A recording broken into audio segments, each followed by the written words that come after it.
Hello friends, welcome to my YouTube channel Knowledge of Plastics. This is my topic is compression strength. Number 1 is definition and standard significance, यानी उसका महत्व। Machine name, जो हमारा machine से test होगा वो हमारी मशीन कौन सी रहती है। सैंपल साइज़, जो हमारा प्रोडक्ट की सैंपल साइज़ क्या होगी जिससे हम टेस्ट करेंगे। फैक्टर अफेक्टिंग, उस पर क्या प्रभाव पड़ता है और किसकी वजह से क्या क्या प्रभाव पड़ते हैं वो मैं बताने वाला हूँ। डायग्राम क्या होगा उसका, किस तरह से हम प्रोडक्ट को सेट करेंगे, आइए हम इस वीडियो में जानते हैं। और हमारे वीडियो को like, share, comment and subscribe जरूर करें, जिससे हमारी न्यू अपडेट आपको मिलती रहे। आइए तो हम शुरू करते हैं डेफिनेशन से। It is defined as the ability of material to withstand resist forces that tends to crush or compress. It is called compression strength. जब कोई हमारा मटेरियल या बॉडी टूटने और कंप्रेस होने से पहले कितना लोड अचीव कर सकती है या रजिस्ट कर सकती है, उसे हम कहते हैं कंप्रेशन स्ट्रेंथ। जो इसका यूनिट है उसे कहते हैं, it is expressed in newton पर mm स्क्वायर। जो इसका यूनिट होता है वो न्यूटन पर mm स्क्वायर रहता है। फॉर्मूला है हमारा force applied on specimen upon area of specimen. उसके बाद आता है हमारा स्टैंडर्ड। जो हमारा जो कंप्रेशन स्ट्रेंथ है उसका स्टैंडर्ड जो है वो ASTM D 695 and ISO number is 128। ये हमारा स्टैंडर्ड हुआ। नेक्स्ट है हमारा सिग्निफिकेंस, महत्व। इसका जो कंप्रेशन स्ट्रेंथ करने का जो महत्व है वो क्या है। To provide standard data for research and development purpose. जो हमारा स्टैंडर्ड डाटा है वो हमारा रिसर्च एंड डेवलपमेंट के लिए प्रोवाइड किया जाता है। It is very useful for quality control of plastic material. जो हमारा प्लास्टिक मटेरियल है उसकी क्वालिटी को हम कंट्रोल कर सकते हैं। अगर हमारी प्लास्टिक मटेरियल की क्वालिटी अनइवन है तो इसके ज़रिए हम अपनी प्लास्टिक की क्वालिटी को कंट्रोल कर सकते हैं। नेक्स्ट है हमारा मशीन नेम। जो हमारा जिस मशीन से इसका टेस्ट करेंगे उसका नाम universal testing machine compression machine रहता है। इसका शॉर्ट में नेम UTM कंप्रेशन मशीन है। नेक्स्ट है हमारा सैंपल साइज़। हमारी जो प्रोडक्ट की सैंपल साइज़ है कंप्रेशन स्ट्रेंथ को करने के लिए, जो कंप्रेशन टेस्ट करेंगे उसके लिए जो हमारी सैंपल साइज़ है वो किस शेप में होती है और क्या उसका साइज़ रहता है वो मैं आपको इसमें बताने वाला हूँ। 12.7 mm into 12.7 mm into 25.4 mm। This is cylindrical shape और रेक्टेंगुलर ब्लॉक। ये जो साइज़ है वो सिलेंड्रिकल शेप में अथवा रेक्टेंगुलर शेप में हो सकती है। नंबर 1। सेकंड है 12.5 mm into 12.5 mm into 25.4 mm flat and plane shape में रह सकता है। इसको हम फ्लैट में या प्लेन में ले सकते हैं। ये जो दोनों हमारे जो सैंपल है वो किससे बनाए जाते हैं और कैसे बनाते हैं। In this type of sample prepared by injection moulding से एंड सेकेंड इज़ मशीनिंग से। जो हमने आपको पिछली वीडियो में बताया था कि मशीनिंग एंड कटिंग करते हैं, वही प्रोसेस है ये। एंड फर्स्ट इंजेक्शन मोल्डिंग हमने बताया था। हमारा जो प्रोडक्ट की क्वालिटी, ये हमारा जो मशीनिंग एंड इंजेक्शन मोल्डिंग का प्रिपरेशन है, जो हमारा प्रोसेस है उस पर भी डिपेंड करता है कि हमारी उस पर जो क्वालिटी है उसके ऊपर डिपेंड करती है। अगर हमारा प्रोडक्ट अच्छा बनेगा तो हमारे प्रोडक्ट की क्वालिटी अच्छी आएगी। आपको injection moulding and machining process का जो वीडियो की लिंक है वो आपको इस वीडियो की डिस्क्रिप्शन में आपको मिल जाएगी, तो आप वहाँ पे जा कर के वीडियो को फुल देख सकते हैं कि machining and injection moulding process का प्रिपरेशन कैसे करते हैं। नेक्स्ट है हमारा डायग्राम। डायग्राम 1 में आप जैसे कि देख रहे हैं, पी हमारा फोर्स अप्लाई हो रहा है वर्टिकल पोजीशन से, और वर्टिकल पोजीशन में जो एच है वो हाइट ऑफ द स्पेसिमेन है, और हॉरिजॉन्टल एच है वो हमारा बेस है उसका, जिस पर वो स्पेसिमेन रखा गया है। फोर्स में अपन प्लेटन जो हमारी है वो मूव होगी।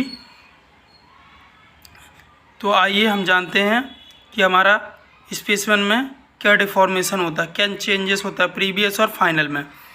तो ये आप सेकंड ग्राफ में देख पा रहे हैं कि हमारा साइड में जो वर्टिकल पोजीशन में वो स्ट्रेस कंप्रेशन लोड है, वो स्ट्रेस है, और जो साइड में है हॉरिजॉन्टल पोजीशन में कंप्रेशन और स्ट्रेन है वो। तो हमारा स्पेसिमेन किस तरह से डिफॉर्मेशन होता है वो मैं आपको बताने वाला हूँ। तो यहाँ पे जो हमारा फर्स्ट सेकंड में जो फर्स्ट हमारा जो डायग्राम बनाया है उस पर हम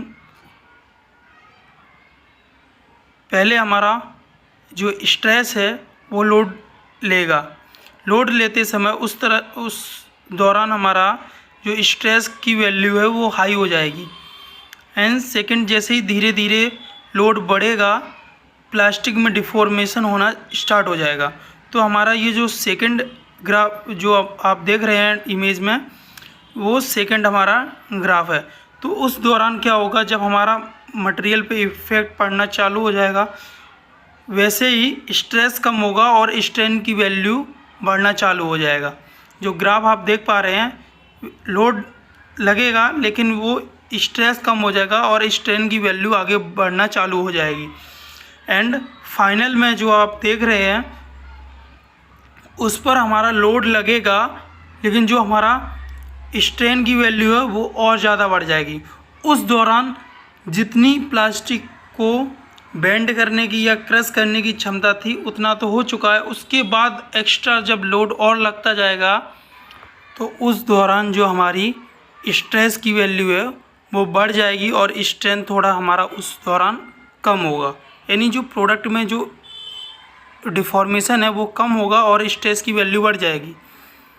ऐसे हमारी जो कंप्रेशन स्ट्रेंथ है वो हम कंप्रेशन टेस्ट करते हैं। इस पे जो हमारा फोर्स लगता है और कितने एरिया पे लगता है वही हमारा फार्मूला अप्लाई यहाँ पे होता है। Force applied on specimen upon area of specimen, हमारा कितना एरिया पे कितना फोर्स लग रहा है और कितना हमारा डिफॉर्मेशन होता है वो हमारा फार्मूला अलग होता है, जिससे हम यील्ड स्ट्रेंथ जो आपको हमने पिछली वीडियो में बताया है, यील्ड पॉइंट कैसे निकालते हैं, इलास्टिक डिफॉर्मेशन, प्लास्टिक डिफॉर्मेशन क्या होता है, ये सब मैंने आपको पिछली वीडियो में बताया है। तो आइए हम इसका जानते हैं फैक्टर अफेक्टिंग, कि हमारा जो प्लास्टिक की टेस्ट कर रहे हैं उस पर फैक्टर अफेक्टिंग क्या क्या प्रभाव पड़ सकते हैं, जिसकी वजह से हमारा प्रोडक्ट में फेल्योर आ सकता है या कंप्रेशन स्ट्रेंथ जो कर रहे हैं उस प्रोसीजर में फेल्योर आ सकता है। नेक्स्ट है हमारा फैक्टर अफेक्टिंग। नंबर 1 हमारा कंडीशनिंग। जिस प्लेस पे हम टेस्ट कर रहे हैं उस एरिया का टेम्परेचर क्या होना चाहिए और रिलेटिव ह्यूमिडिटी कितनी होनी चाहिए। जो हमारा टेम्परेचर है 23 ± 2 degree Celsius and relative humidity 50 ± 5% होनी चाहिए। And second is when increasing the temperature the compression strength is lower. And third point है हमारा when increasing the speed the compression strength is lower. जब हम मशीन की speed बढ़ाएंगे तो हमारा जो कंप्रेशन स्ट्रेंथ टेस्ट की जो वैल्यू है वो कम आएगी। The relative humidity is higher. जब हमारी रिलेटिव ह्यूमिडिटी हाई होगी तो कंप्रेशन टेस्ट इज़ लोअर, जो उसकी वैल्यू है वो कम आएगी। ये हमारे फैक्टर अफेक्टिंग थे। अब मैं आपको बताने वाला हूँ जो स्पीड से हमारा कंप्रेशन स्ट्रेंथ लो या हाई कैसे हो सकता है। कंप्रेशन स्ट्रेंथ की जब हम स्पीड बढ़ाएंगे तो उस दौरान एक्सटेंसो जो मीटर लगाया गया है वो उस वैल्यू को रीडिंग नहीं ले पाएगा, परफेक्ट रीडिंग नहीं ले पाएगा। इसकी वजह से जो हमारा कंप्रेशन स्ट्रेंथ की जो स्पीड है वो वैल्यू को कम ज़्यादा होने की वजह से वो एक्सटेंसोमीटर मेजरमेंट नहीं कर पाएगा, परफेक्ट रीडिंग नहीं ले पाएगा, जिसकी वजह से हमारा वो वैल्यू कम आएगा। एंड जो हमारी स्पीड होनी चाहिए वो 1.3 प्लस माइनस 0.3 mm पर मिनट होना चाहिए।